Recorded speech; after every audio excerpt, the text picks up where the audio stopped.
Hey everyone, welcome back to the channel. Today, we're talking about one of the most important warning lights on your dashboard, the brake warning light. If this light comes on, don't ignore it. It could mean something simple or something very serious. In this video, we'll explain what it means, common causes, and how to fix it safely. The brake warning light is usually red and looks like a circle with an exclamation point or the word brake. It comes on to alert you that there's an issue with your braking system, which is crucial for your safety. Here's what it can mean. 1. Your parking brake is still engaged. 2. You're low on brake fluid. 3. There's a leak in the brake system. 4. There's a problem with the brake pads or sensors. 5. Or there's a fault in the ABS system if the ABS light is also on. Step 1. Make sure your parking brake is fully released. Sometimes, the light stays on simply because the parking brake switch is stuck or the brake isn't all the way down. If the light goes off after releasing the brake, you're good to go. But if it stays on, we need to dig deeper. The most common cause of a brake warning light is low brake fluid. Locate your brake fluid reservoir. It's usually a small, translucent container near the back of the engine bay, close to the driver's side. Check the level. If it's below the min mark, you need to top it up with the correct type of brake fluid.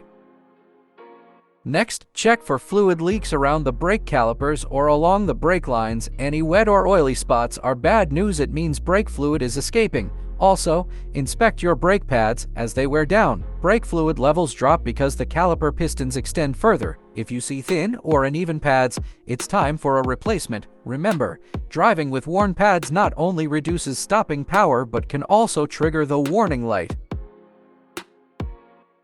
If your brake warning light comes on along with the ABS light, it may be an ABS system fault. Modern vehicles use sensors to monitor wheel speed and brake pressure. If a sensor fails, or if there's a fault in the ABS control module, both lights can illuminate.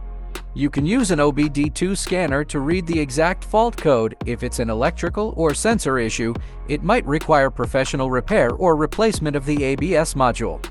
To fix the issue, 1. Release the parking brake fully. 2. Top up the brake fluid. 3. Replace worn brake pads. 4. Repair any leaks. 5. Clear fault codes using an OBD2 scanner. Once the issue is resolved, the light should turn off automatically. If it doesn't, disconnect the battery for a few minutes or use a scan tool to reset the light. If the brake warning light stays on while driving, don't take chances, pull over safely, and don't continue driving until the issue is found. A brake failure can happen suddenly, and that's something you never want to risk. So that's the complete guide to your brake warning light. If you found this video helpful, hit that like button, subscribe, and turn on the bell icon for more car maintenance tutorials. Drop a comment if you've had this light come on before and what fixed it for you. Thanks for watching and drive safe.